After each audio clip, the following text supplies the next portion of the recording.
Okay, तो कहानी कुछ ऐसी है कि आपको पहले एपिसोड में कुछ खास समझ में नहीं आएगा, इसलिए मैं ऑलमोस्ट 1 महीने से वेट कर रहा था इस सीरीज के खत्म होने का, ताकि मैं एक साथ इस सीरीज को एक्सप्लेन कर सकूं, as I literally hate suspense for long. Anyways, Moon Knight के पहले एपिसोड में आपका स्वागत है, जो कि शुरू होती है एक जगह से जहां पर एक अननोन यट अजीब सी पर्सन को दिखाया जाता है, जिसके हाथ में बना होता है तराजू का निशान, जो कि अपने आप को सजा दे रहा होता है किसी बात का।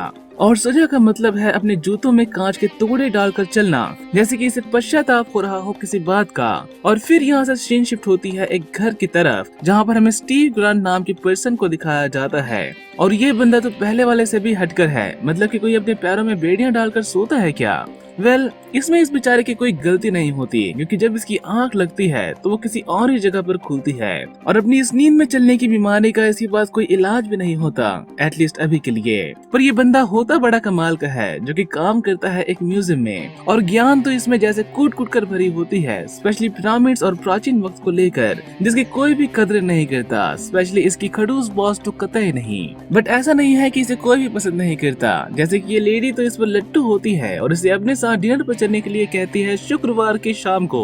सैडली स्टीव का कोई रिलेटिव या फ्रेंड नहीं होता जो कि उसके साथ रहे, और इसलिए ये बात करता है इस स्टैचू से, और कभी कभी अपने मॉम से भी शायद। और जब ये अपने घर जाता है तो ये ना सोने के लिए बुक्स पढ़ता है, पजल सॉल्व करता है, और यहाँ तक कि ये पॉडकास्ट भी सुनता है ताकि वो अपने आप को जगाए रख सके। और इस बात का रीजन हमें पता चलता है इसकी आंख लगने के बाद, जो कि खुलती है एक मैदान में, और वो भी इसके टूटे हुए जबड़े के साथ एकदम सही पकड़े हैं। ये नींद में क्या करता है इसे कुछ भी पता नहीं होता, बट ये जो भी करता है उसे उसका असर अपने शरीर पर जरूर दिखाई देता है। और यहाँ पर तो इसे किसी की आवाज भी सुनाई देती है, जो कि इसे फिर से सोने के लिए कहती है, और अपना शरीर किसी मार्क स्पेक्टर को देने के लिए कहती है, जो कि स्टीव ऐसा नहीं करता। और ठीक यहीं पर इसके पॉकेट से निकलता है एक गोल्डन बीटल, और ठीक इसी के पीछे हम एक सफेद कलर के क्रीचर को देख पाते हैं, जो कि इसके पीछे मुड़ते ही गायब हो जाती है। और इसके ऐसा करते ही कुछ लोग इस पर फायर करना शुरू कर देते हैं, जिनसे बचने के लिए जब ये भागता है तो वो लोग भी इसके पीछे पड़ जाते हैं इसे मारने।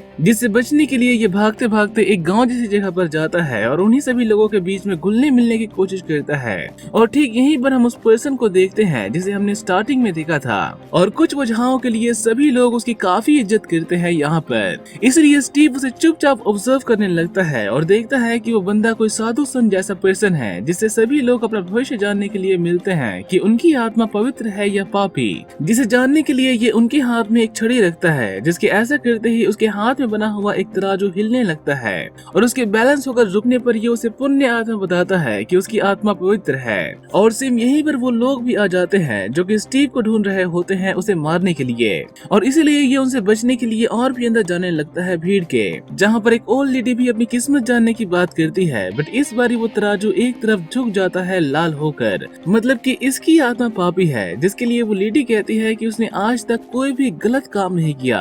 पर हैरो कहता है कि वो कुछ भी नहीं कर सकता, और इस लेडी की ठीक यहीं पर सबके सामने हो जाती है मौत। और ठीक यहीं पर आकर ये लोग उसे बताते हैं कि काम पूरा नहीं हुआ और उस पर्सन ने इनके 2 लोगों को मार दिया है। इसलिए हैरो सबको कुछ कहता है एक अलग ही भाषा में, जिसे सुनकर सभी लोग अपने घुटनों पर बैठ जाते हैं, जिसे स्टीव साफ साफ पकड़ा जाता है यहाँ पर। और उसे देखकर ये पर्सन उसे एक आतंकवादी कहता है, और उसे स्कैरब को वापस लौटाने के लिए कहता है, जो कि स्टीव ऐसा करने भी लगता है एक वक्त के लिए। बट वो आवाज एक बार फिर से इसे सुनाई देती है, जो कि इसे ऐसा ना करने के लिए कहती है, यहाँ तक कि वो इसकी बॉडी को कंट्रोल भी करती है उसे यहाँ से भगाने के लिए। और जब सभी लोग इसे पकड़ने के लिए आते हैं तो इसे कुछ तो होता है यहाँ पर, जिसकी वजह से ये बेहोश हो जाता है। और जब ये होश में आता है तो वो सभी लोग मरे पड़े होते हैं, और इसका हाथ खून से सना होता है। इसलिए ये डर जाता है और किसी की गाड़ी लेकर भागने लगता है यहाँ से निकलने के लिए, जिसके पीछे वो लोग भी पड़ जाते हैं इसे मारने। बट जैसे ही वो इसे मारने वाले होते हैं ये फिर से बेहोश हो जाता है, और होश में आने पर वो सभी लोग मरे पड़े होते हैं। और ऐसे ही सीन चलता रहता है जब तक कि वो सारे लोग मर नहीं जाते।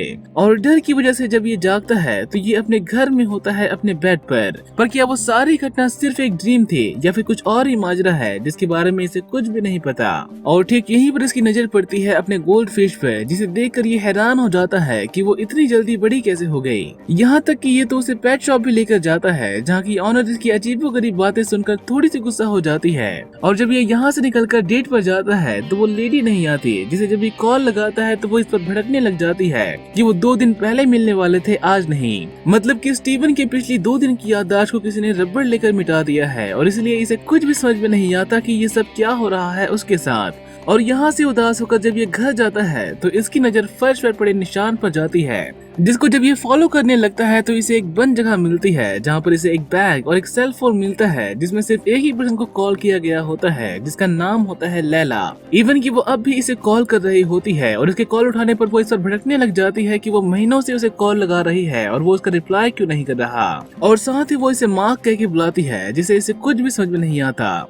और स्टीव को एक बार फिर से वो आवाजें सुनाई देती है, यहाँ तक कि वो चीज तो इसके सामानों को भी फेंकने लगती है, जिसे ये डर कर भागने लगता है अपने ही फ्लैट से, जहाँ पर इसे एक चीज दिखाई देती है सफेद रंग के भूत के जैसे, जो कि ठीक इसी की ओर बढ़ रही होती है। और एक बार फिर से ये बेहोश हो जाता है और इसकी आंख खुलती है बस के अंदर, जहाँ पर ये काम पर जा रहा होता है अपने म्यूजियम। और ठीक इसी बस में होता है हैरो, जो कि उसका पीछा कर रहा होता है और इसलिए ये उसे बचने के लिए म्यूजियम के अंदर चला जाता है। बट वो वहाँ पर भी आ जाता है उसके पीछे, जहाँ पर उसके बहुत सारे लोग होते हैं, बट वो लोग इसे नुकसान नहीं पहुँचाते। और हैरो इसे एमिट नाम के गॉडेस के बारे में बताने लगता है, जो कि एक जल्लाद थी और इंसानों के पाँव पर पुण्य को उनके पैदा होने से पहले ही देख लेती थी। बट उसे धोखा दिया गया देवताओं के द्वारा और उसे पत्थर की मूरत में कैद कर दिया गया। और ऐसे ही और भी बहुत सारी बातें करता है, जिसके बारे में इसे अभी के लिए तो कुछ भी समझ में नहीं आता। यहाँ तक कि हैरो उसे उन आवाजों के बारे में भी बताता है, जो कि उसे सुनाई देती है, बट फिर भी इसके पल्ले कुछ भी नहीं पड़ता यहाँ पर। और इसलिए हैरो उसके हाथ में अपनी छड़ी रखता है, ताकि ये देख सके कि उसकी आत्मा पापी है या नहीं। पर तराजू रुकता है नहीं ये बताने के लिए, और बस हिलता ही रहता है इधर से उधर।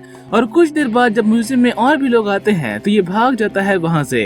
और सीन यहाँ से शिफ्ट होती है रात के टाइम, जहाँ पर ये घर जाने के लिए रेडी होता है, बट इसे कुछ आवाज सुनाई देती है म्यूजियम के अंदर से, जिसे देखने के लिए जब ये अंदर जाता है तो इसे दिखाई देता है एक भेड़िया टाइप का जानवर, जो कि इसके पीछे पड़ जाता है इसे मारने।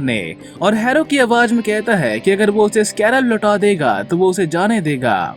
बट इसकी तो डर से जैसे फटी पड़ी होती है और इसीलिए ये भागता है सीधा टॉयलेट में, जहाँ पर वो आवाज इसे फिर से सुनाई देती है और इस बार तो इसे दिखाई भी देती है और उसे कहती है कि अपना शरीर अगर वो उसे दे देगा तो वो उन दोनों को ही बचा लेगा। जिससे ये स्टार्टिंग में तो डरता है, बट उस जानवर की आवाज सुनकर ये उसे अपना शरीर दे ही देता है, जो कि भेष बदलकर उस क्रिएचर की धुआंधार पिटाई करता है यहाँ पर।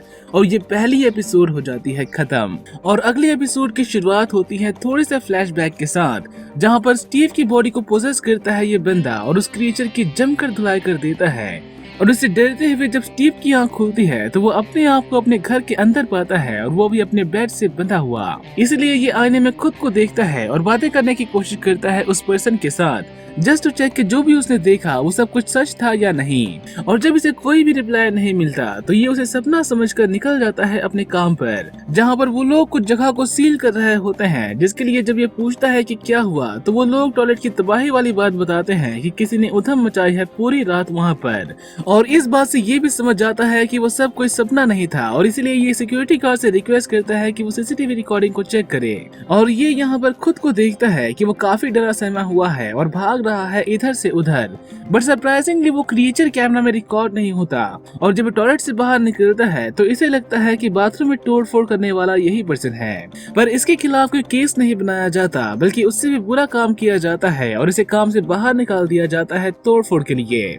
जिससे स्टीवन जाता है अपने उसी मूर्तिक भाई से बात करने। क्या करें, करना पड़ता है, जब कोई भी ना हो तो आईने से ही बतिया लो, क्या फर्क पड़ेगा।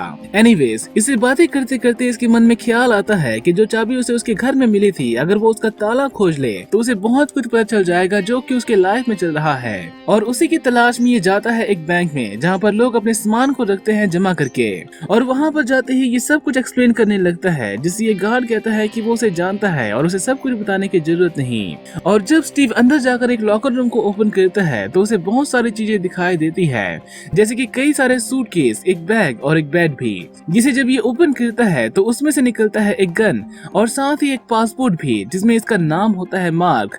बट इतना ही नहीं, उस बैग में ढेर सारे पैसे भी होते हैं और साथ ही एक सोने का बीटल भी, जिसे इसने अपने सपने में देखा था। और जब ये उसे यूज करता है तो वो बीटल निकलता है एक कैंपस जो कि नॉर्थ नहीं बल्कि एक स्पेसिफिक डायरेक्शन की ओर दिखा रहा होता है। और एक बार फिर से इसे सुनाई देती है वो आवाज और इसे आने में दिखाई देता है मार्क, जो कि उसे कहता है कि उसे ये सब कुछ नहीं देखना चाहिए था और उसे फोर्स करता है सोने के लिए ताकि वो उसकी बॉडी को पोजेस कर सके, या फिर शायद कंट्रोल कहना चाहिए। बट स्टीवन उसकी बात नहीं मानता क्योंकि ये मार्क उसके क्वेश्चन का जवाब नहीं दे रहा होता है ठीक से। इसलिए मार्क को उसे सच बताना ही पड़ता है कि वो चांद के देवता खोंशू का एक अवतार है और एक मिशन पर है जिसके खत्म होने के बाद खोंशू उसे आजाद कर देगा। बट ये उसकी बात बिल्कुल भी नहीं मानता और यहाँ से भागने लगता है उस बैग के साथ ताकि उसे पुलिस को देकर ये इन सब से छुटकारा पा सके। और इसे रोकने के लिए इसके रास्ते में आता है खोंशू, जिसे हमें थोड़ी सी थ्रिलिंग सीन देखने को मिलती है यहाँ पर। और जब ये किसी तरह से भागकर बाहर आता है तो इसे मिलती है एक लड़की जो कि इसे इसके नाम से पुकारती है और अपने साथ लेकर जाने लगती है कहीं पर, जहाँ पर वो उसे रास्ते में बहुत सारी बातें पूछती है कि उसने अपना सूट क्यों नहीं पहना। और साथ ही वो उसे बताती है कि वो उसकी वाइफ है, इसलिए वो उसे बहन जी कहना बंद करे, जिसके बारे में स्टीवन को कुछ भी पता नहीं होता। और ये सारी बातें सुनकर एक तरह से तो ये हैरान ही हो जाता है और इसलिए ये उसे अपने घर चलने के लिए कहता है ताकि वो उसे सब कुछ एक्सप्लेन कर सके। जहाँ की हालत देखकर लैला उसे पूछते हैं कि तुम किसके साथ रहते हो। And the point to be noted कि ये आईने में मार्क को नहीं देख पाती, सिर्फ स्टीव ही उसे देख पाता है। तो वहीं लैला स्टीवन को माँ कह के बुलाती है, जिसका रीजन हमें आगे जानने को मिलेगा कि आखिर क्यों। अभी के लिए तो ये दोनों ही थोड़ा सा फ्रेंडली होने लगते हैं, बट जैसे ही लैला उसे डिवोर्स पेपर साइन करने के लिए देती है तो इसके होश ही उड़ जाते हैं उसे देखकर। और ये साफ साफ मना कर देता है उसे साइन करने से, क्योंकि स्टीवन के अनुसार वो सिंगल होता है। और फिर अचानक से उसकी लॉटरी निकलती है एक खूबसूरत सी लड़की जो कि उसे उसकी वाइफ बताकर डिवोर्स के पेपर्स पर साइन करने के लिए कहती है। मतलब कि हद है यार, पूरी जिंदगी अकेले रहो और मौका मिलने पर डिवोर्स, अब ये भी कोई बात हुई। इसलिए ये उसे मनाने समझाने की पूरी कोशिश करता है कि वो मार्क नहीं है बल्कि स्टीवन ग्रांट है, जो कि एक म्यूजियम में काम करता है, मतलब कि करता था। और उसे मनाने के लिए ये उस बैग को ओपन करके स्कैरब को दिखाने लगता है, बट इससे पहले वो ऐसा कर पाता मार्क उसे बताता है कि अगर उसने उस स्कैरब को उसे दिखाया तो वो लोग उसे मार डालेंगे। और ये बात सुनकर तो इसकी बोलती ही बंद हो जाती है, इसलिए ये लैला से ये बात छुपाने लगता है, जिससे वो और भी क्यूरियस हो जाती है और फोर्सफुली उस बैग को ओपन करने लगती है, जहाँ पर उसे मिलता है वो स्कैरब, जिसे देखकर ये उस पर गुस्सा करने लगती है कि वो इतने सालों से उसे ढूंढ रहे थे और वो उसे छुपाता फिर रहा था, आखिर वो चाहता क्या है ये सब कुछ करके। और उसे इस तरह से भड़कता हुआ देख स्टीवन कहता है कि तुम उसे अपने पास रखो, मुझे वो चीज नहीं चाहिए। और उसे खुद के बारे में बताता हुआ कहता है कि वो मार्क नहीं है बल्कि स्टीवन ग्रांट है और उसकी जान खतरे में है। और ठीक यहीं पर इसके दरवाजे पर दस्तक देती है पुलिस, जिसे सुनकर स्टीवन एक बार फिर से कहता है कि वो लोग उसे पकड़ने के लिए आए हैं क्योंकि उसने टॉयलेट में भसड़ मचाई थी। इसलिए स्टीवन के दरवाजा खोलते ही लैला छत पर चली जाती है उनसे छुपने। तो वहीं वो लोग घर की छानबीन करने लगते हैं, जैसे कि वो लोग इसे नहीं बल्कि किसी और को ही ढूंढ रहे हो। और जब उन्हें कोई भी नहीं मिलता तो वो इस पर नकली नाम और गैर कानूनी काम करने का आरोप लगाकर उसे अपने साथ ले जाते हैं। और रास्ते में हमें इन्हीं के जरिए माँ के बारे में पता चलता है, जो कि एक टेररिस्ट है जिसने कई सारे लोगों की जान ली होती है अलग अलग जगह पर, जिसे सुनकर स्टीवन काफी ज्यादा सरप्राइज हो जाता है क्योंकि उसने तो ये सब कुछ किया ही नहीं होता।